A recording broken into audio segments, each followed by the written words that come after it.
नमस्कार मेरे नन्हे साथियों, मेरे प्यारे बच्चों।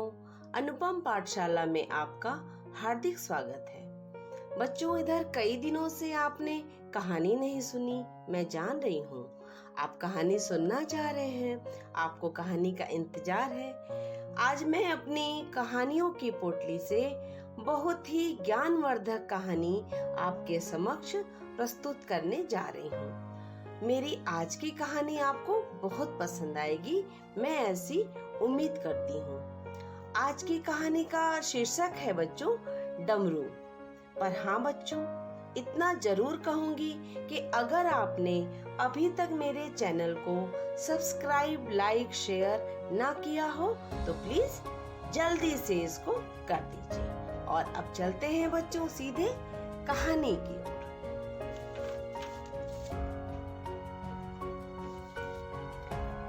डमरू।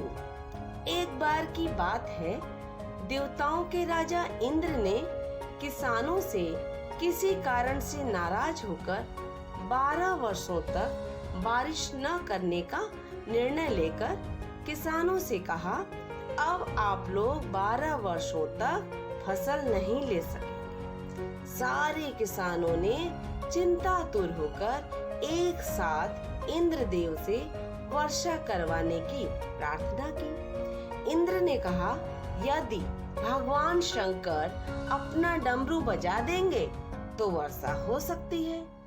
इंद्र ने किसानों को ये उपाय तो बताया, लेकिन साथ में भगवान शंकर से एक गुप्त वार्ता की और ये आग्रह किया कि आप किसानों से सहमत बिल्कुल मत होइएगा। जब किसान भगवान शंकर के पास पहुंचे तो भगवान ने उन्हें कहा, डमरू तो 12 वर्ष बाद ही बजेगा।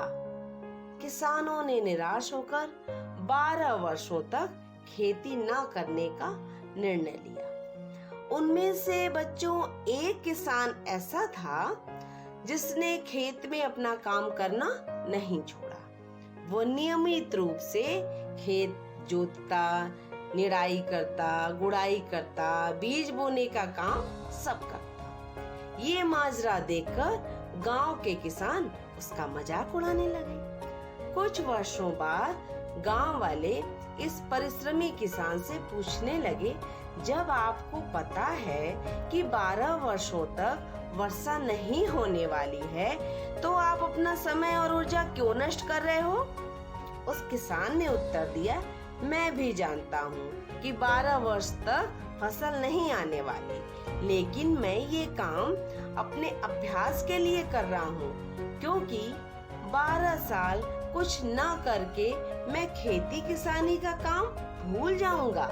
मेरे शरीर की श्रम करने की आदत, मेहनत करने की आदत छूट जाएगी। इसलिए मैं काम नियमित रूप से कर रहा हूँ, ताकि जब 12 वर्ष बाद वर्षा होगी तब मुझे अपना काम करने में कोई कठिनाई नहीं होगी।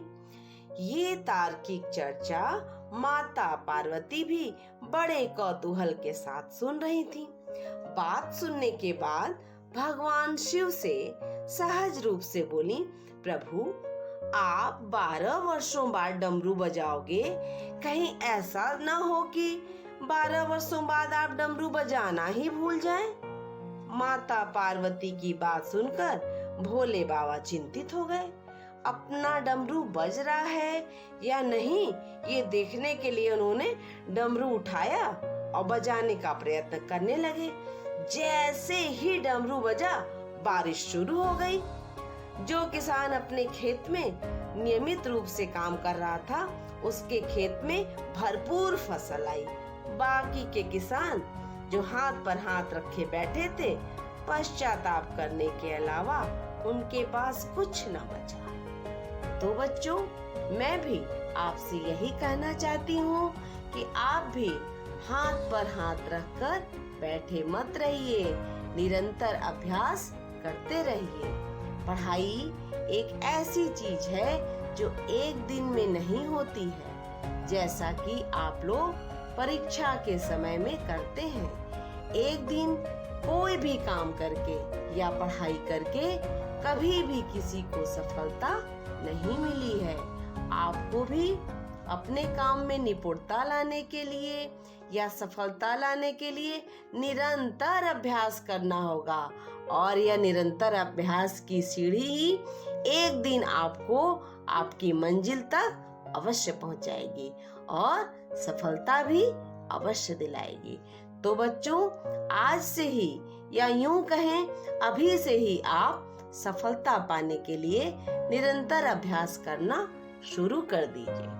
तो ये रही बच्चों मेरी छोटी सी कहानी डमरू, जिसके माध्यम से मैंने आपको यह सीख देने का प्रयास किया है कि निरंतर अभ्यास का क्या महत्व होता है, और अगर हम अपने जीवन में उतारते हैं तो हमें इसका क्या फल मिलता है। ऐसे ही ज्ञानवर्धक कहानियां बच्चों मैं आपके लिए निरंतर लेकर आती रहूंगी, ये मेरा वादा है। मिलते हैं अगले वीडियो में एक नई जानकारी, एक नई कहानी के साथ। तब तक के लिए धन्यवाद, नमस्कार।